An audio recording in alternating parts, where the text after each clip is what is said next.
통독을 하면서 아마 처음 하시는 분들이 가장 어려워하고 위기를 맞는 성경이라 한다면 창세기, 출애굽기까지는 읽는 데에 무난할 겁니다. 그런데 레위기로 들어오면서 성경 통독하는데 위기가 찾아옵니다. 좀 어렵기도 하고 또 제사장 이야기, 제사, 율법 이런 이야기를 하니까 성경 통독하신 분들은 레위기에서 큰 위기를 맞기도 한다라는 것을 종종 듣기도 했습니다. 하지만 유대인들은 자녀들이 5살이 되면 이 율법서 중에서 가장 먼저 가르치는 성경이 레위기서입니다. 우리는 성경이 처음에 창세기로 되어 있으니 창세기의 말씀을 가르칠 것이라고 생각을 합니다만 유대인들은 레위기를 가장 먼저 가르치는 겁니다. 작년에도 이 얘기를 제가 언급했던 것 같아요. 그러니까 유대인들은 태어나서 생애의 첫 성경 공부가 레위기의 말씀이 되는 겁니다. 레위기는 제사에 대한 내용을 포함해서 삶에 관한 규례까지 다 다루고 있지요. 즉 유대인들에게 있어서는 예배의 규범이면서 동시에 생활의 규범이 담겨져 있기 때문에 레위기의 말씀을 가장 먼저 배우면서 익히고 암기하기도 하고 가정에서부터 이 말씀을 익숙하게 함께 나누는 것입니다. 그리고 이 모든 내용의 결론을 26장에서 맺고 있는데요. 그래서 26장은 레위기 전체의 신학적인 정점에 있다라고 볼 수가 있겠습니다. 26장은 언약에 순종했을 때에 하나님께서 부어주시는 놀라운 축복과 은혜를 언급하고 있습니다. 반면에 불순종했을 때 임하는 엄중한 경고까지도 하나님께서 26장에 다 담고 계십니다. 2년 전에 우리가 성경 통독하는 일정을 함께 나누면서 26장의 말씀으로 함께 은혜를 나누었습니다. 여러분 다 기억하실 거라고 저는 믿고 있습니다. 2년 전 말씀에도 불구하고 2년 전에는 앞부분에 나와 있는 하나님께서 축복을 주시는 그 말씀을 가지고 우리가 함께 은혜를 나눴습니다. 그것도 다 기억하실 거라 저는 믿고 있습니다. 그래서 그때 하나님께서 하나님의 율법의 말씀에 순종했을 때 우리들의 삶에 부어주시는 놀라운 축복을 함께 나누면서 마음에 큰 은혜와 또 하나님의 사랑을 기억해 했던 그런 기억이 납니다. 하지만 오늘 우리가 마주한 본문의 분위기는 완전히 다릅니다. 하나님의 말씀에 불순종했을 때, 그 율법에 불순종했을 때에 이 많은 저주에 대해서 나열을 하고 있기 때문입니다. 그렇기 때문에 사실은 26장 후반부를 읽으면서는 불편하기도 하고 두렵기도 하고 어렵기도 하고 그런 말씀이 계속해서 반복이 되죠.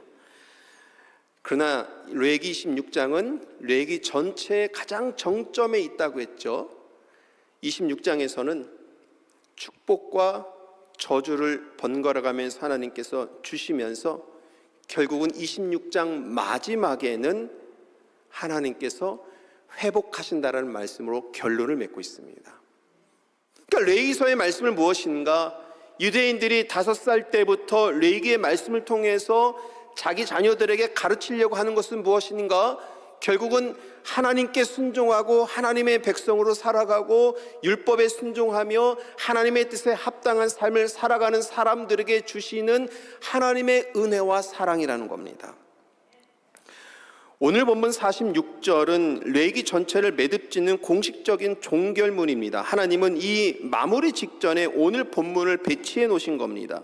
25절까지 축복과 저주를 번갈아 가면서 설명하셨습니다. 이것은 시내산에서 주신 모든 계시의 마지막 단어가 심판이 아니라 회복인 것을 레위기서에서는 말씀하고 있는 것이죠. 우리가 하나님의 법을 지키지 못해 하나님과의 관계가 완전히 깨어질 때가 있는데요. 근데 레위기서는 우리들에게 오늘 전하고 있습니다. 그 깨어진 자리에서, 그 절망의 자리에서 하나님께서는 일방적인 은혜를 주십니다. 여러분 중요한 겁니다. 일방적인 은혜입니다. 하나님께서 전폭적으로 당신의 사랑하는 백성들을 잊지 아니하시고 주시는 은혜가 있다는 것이죠. 오늘 말씀을 통해서 이 일방적인 하나님의 사랑을 알 수 있고, 이 사랑이 레기 전체를 관통하는 하나님의 마음인 것을 우리가 다 알게 될 것입니다.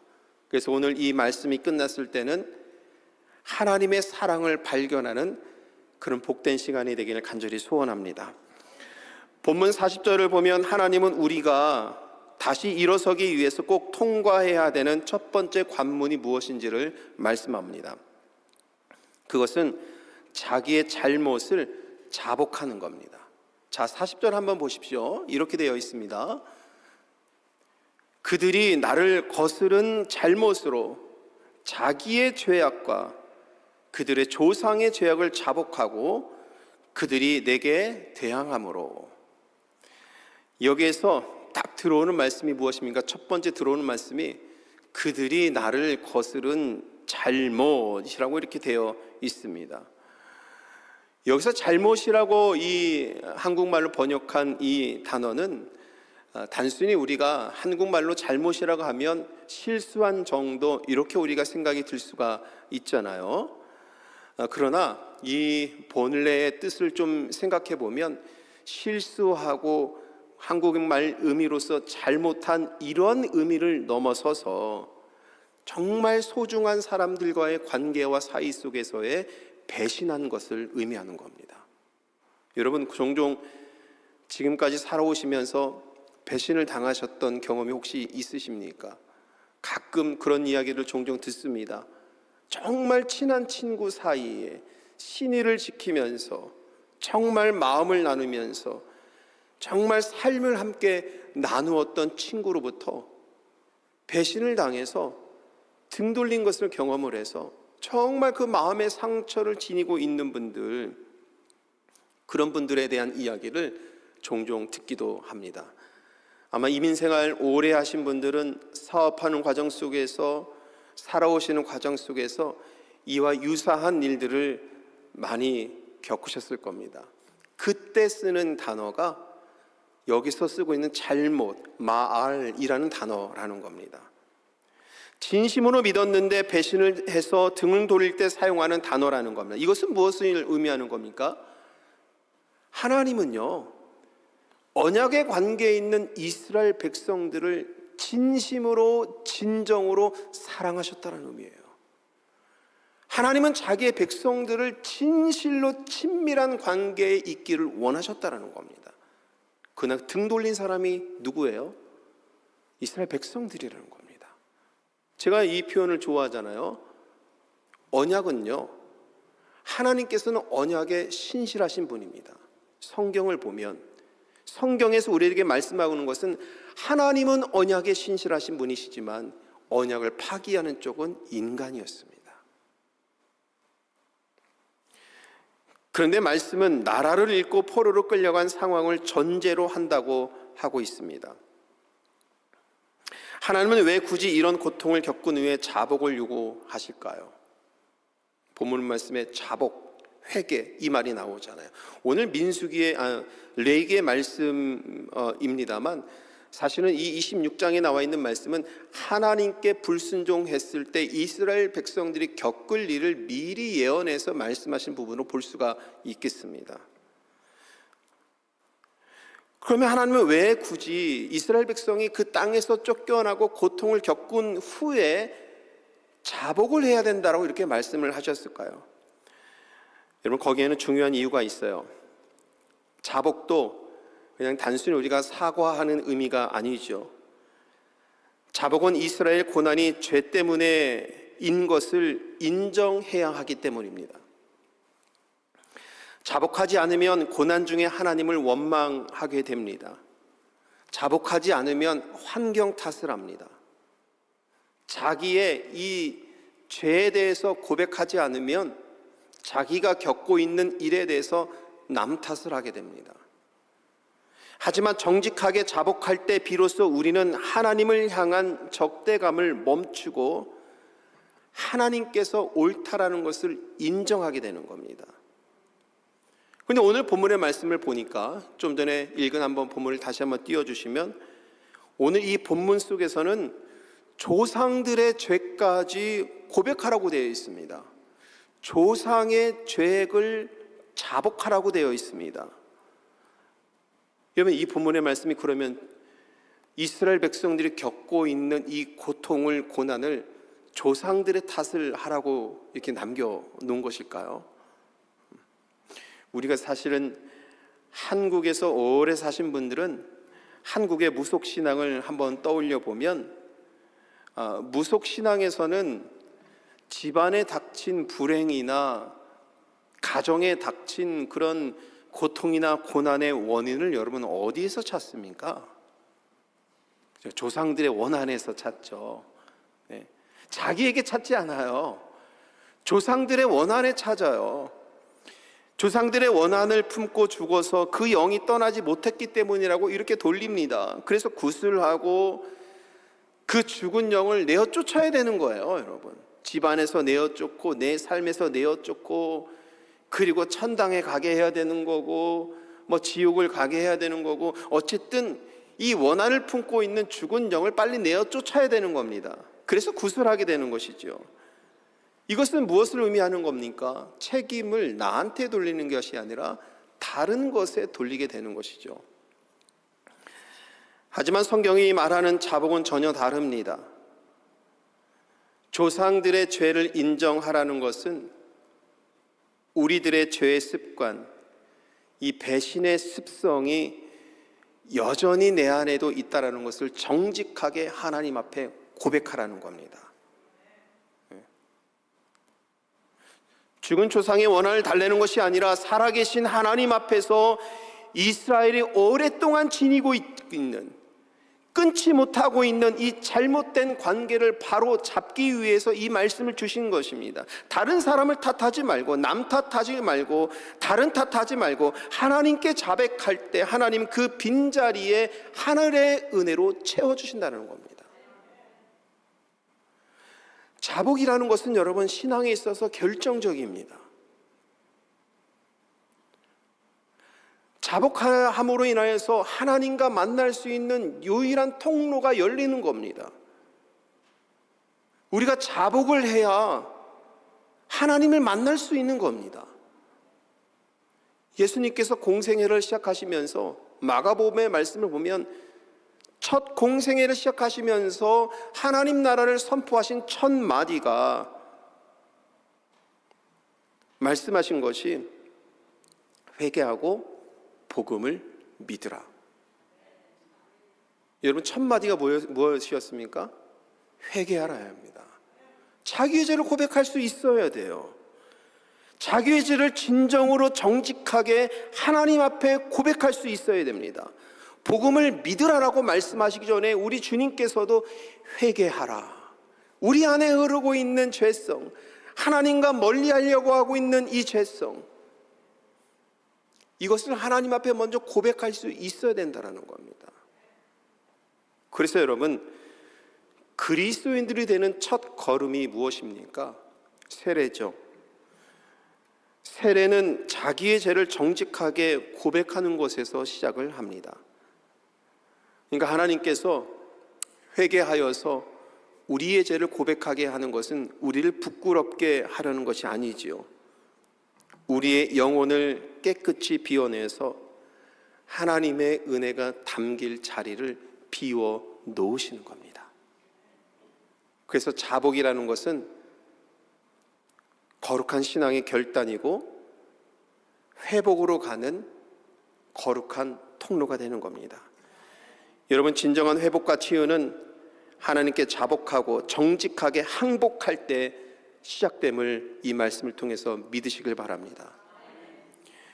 이어지는 말씀을 보면 43절을 함께 여러분들과 이어서 함께 보게 될 건데요, 저는 이 43절 말씀은 성경 전체를 보아도 매우 역설적이고 사실 우리가 이 말씀을 그대로 다 받아들이기가 매우 쉽지 않은 어려운 말씀 중에 하나라는 생각을 하게 됩니다. 하지만 이 말씀을 아멘으로 받으면 하나님의 마음, 하나님의 본심, 하나님의 놀라운 은혜를 깨닫게 됩니다. 자, 우리 다 함께 한 목소리로 읽도록 하겠습니다. 그들이 내 법도를 싫어하며 내 규례를 멸시하였으므로 그 땅을 떠나서 사람이 없을 때에 그 땅은 황폐하여 안식을 누릴 것이요 그들은 자기 죄악의 형벌을 기쁘게 받으리라. 네, 여러분 이 43절 말씀을 우리가 꼭 기억을 했으면 좋겠습니다. 백성들의 죄는 하나님과 맺은 이 언약을 싫어하고 규례를 멸시하는 것이라고 말씀하고 있죠. 그러니까 백성들은 이런 일을 행하게 되면 쫓겨난다는 겁니다. 어디서 쫓겨나는 거예요? 그 땅에서 쫓겨난다는 거예요. 여러분 생각해 보십시오. 사람이 살지 않는 땅은 어떻게 됩니까? 잡초가 일어나고요. 사람이 살지 않는 집은 어떻게 돼요? 금방 집이요 황폐해돼요. 그래서 여러분 집안에 어디 장기간 집을 비웠다가 오시는 분들 보면 집안에 들어왔을 때 좀 신선하게 좀 하고 청소도 해야 되고 이렇게 해야 되는 이유가 뭐냐면 사람들의 손길이 닿지 않으면 금방 땅도 황폐화되고 잡초가 금방 일어나고 집도 금방 허물어지고. 이스라엘은 하나님을 멸시했기 때문에 그들이 사는 땅에서 쫓겨나게 될 겁니다.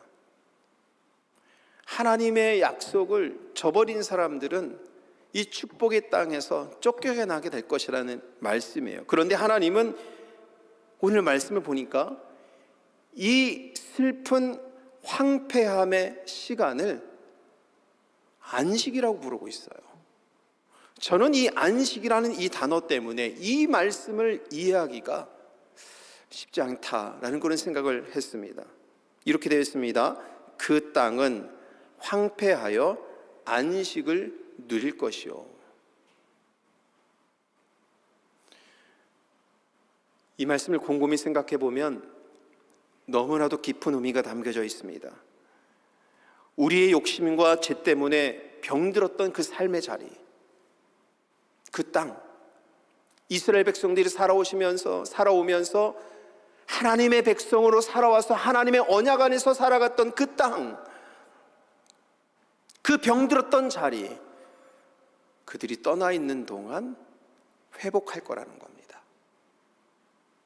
비로소 깨끗해지고 새로운 하나님의 은혜와 사랑이 충만한 자리로 이루어질 거라는 하나님의 말씀입니다.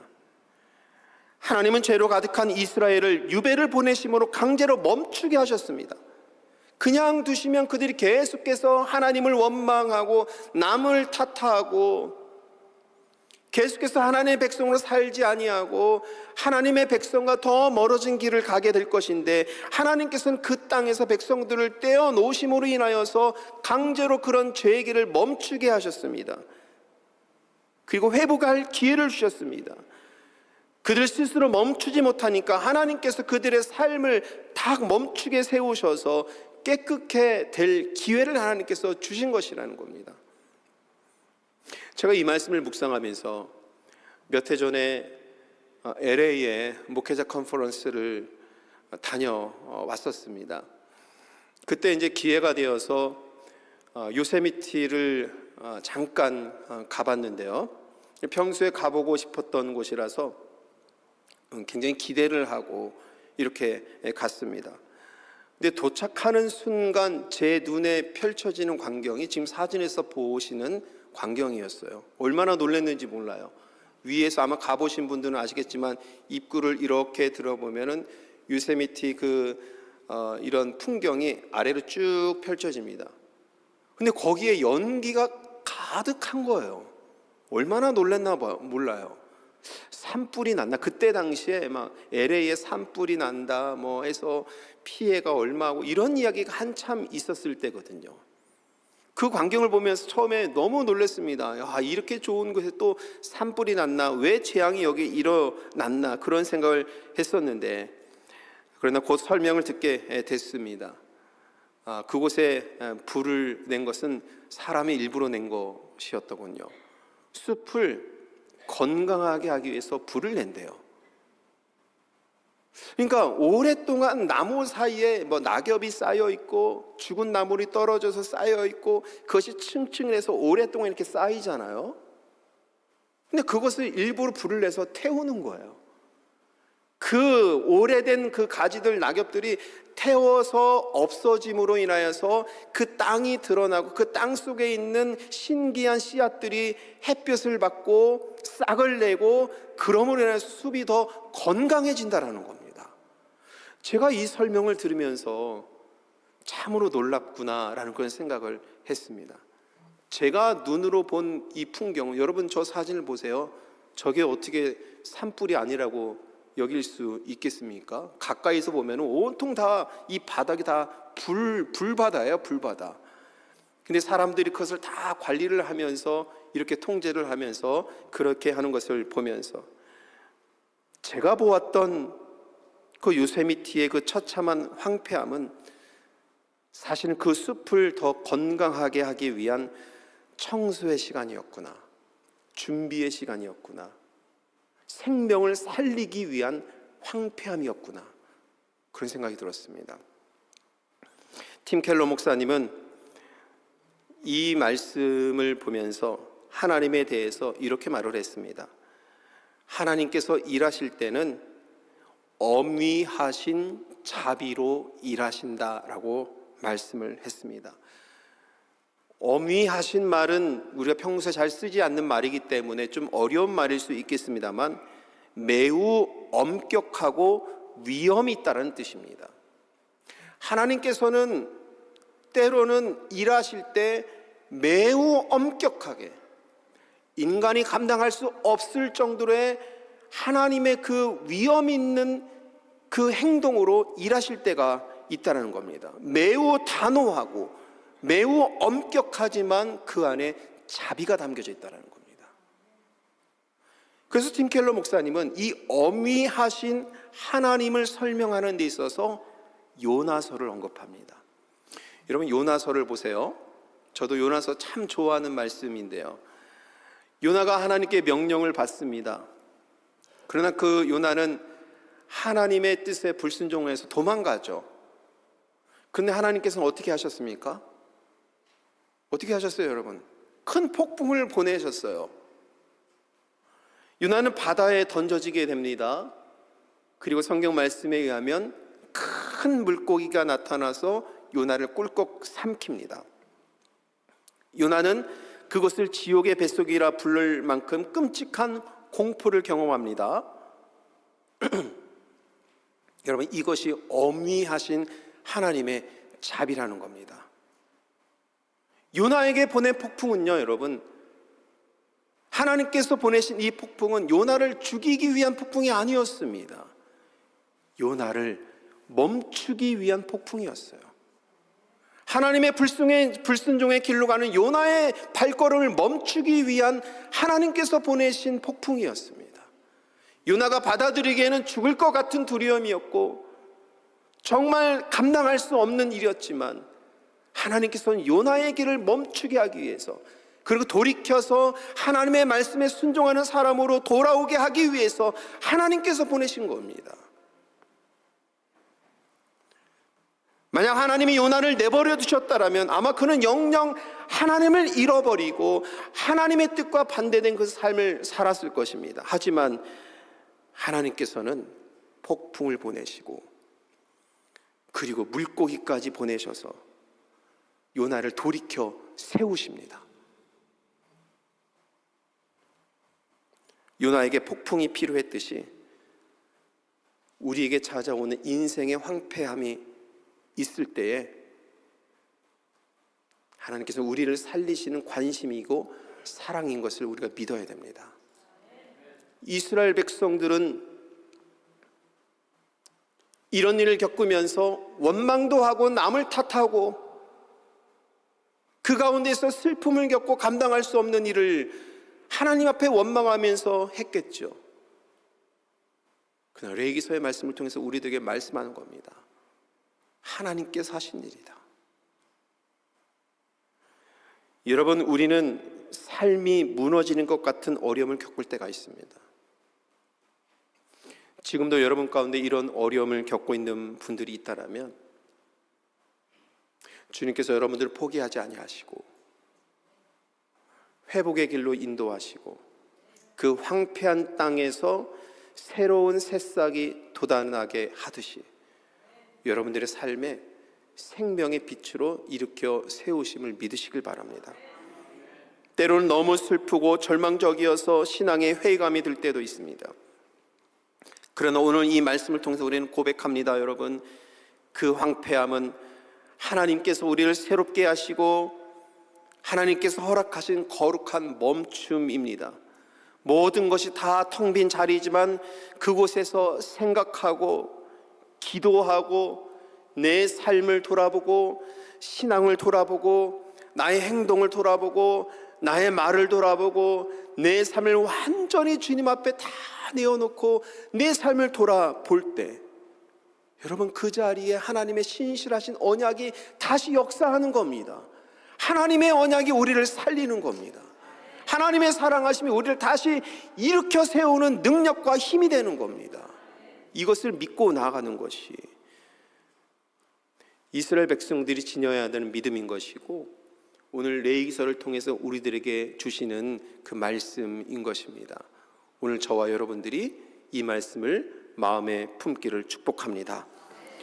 오늘 함께 읽은 본문의 정점은 42절과 45절에서 반복되고 있는 내가 기억한다라는 하나님의 선언입니다. 이스라엘 백성들은 철저히 실패합니다. 시내산에서 하나님과 맺은 언약을 백성들이 파기를 합니다. 배신을 한 거죠. 아까 말씀드린 것처럼 그 친밀한 관계를 깬 쪽은 하나님이 아니라 백성들이었습니다. 세상에서 배신과 배반의 이 신을 저버린 행동에는 가혹할 정도로 심판이 가해집니다. 그러나 44절은 우리가 철저히 실패해서 그 실패의 땅에 있을지라도 대적의 땅에 있을지라도 하나님께서는 우리를 멸하지 아니하신다라고 말씀합니다. 그리고 하나님은 결코 이 언약을, 약속을 파기하지 않으신다라고 말씀합니다. 이것이 레위기 전체의 말씀의 결론이 될 수 있는 겁니다. 자, 이 언약의 말씀 다시 한번 말씀 읽으면서 확인하도록 하겠습니다. 내가 그들을 내버리지 아니하며 미워하지 아니하며 아주 멸하지 아니하고 그들과 맺은 내 언약을 폐하지 아니하리니 나는 여호와 그들의 하나님이 됨이니라. 여러분, 여기에서 우리는 레위기서의 복음을 만납니다.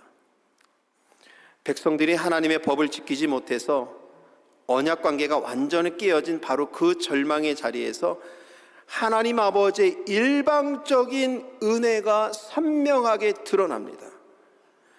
백성들이 하나님을 배신해서 시내산 언약이 깨어진 것처럼 보이지만 하나님은 이 약속을 깨지 아니하십니다.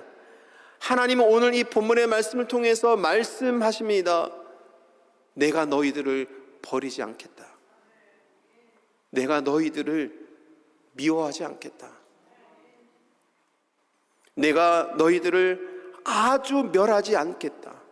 내가 너희들과 맺은 언약을 절대 깨지 않겠다.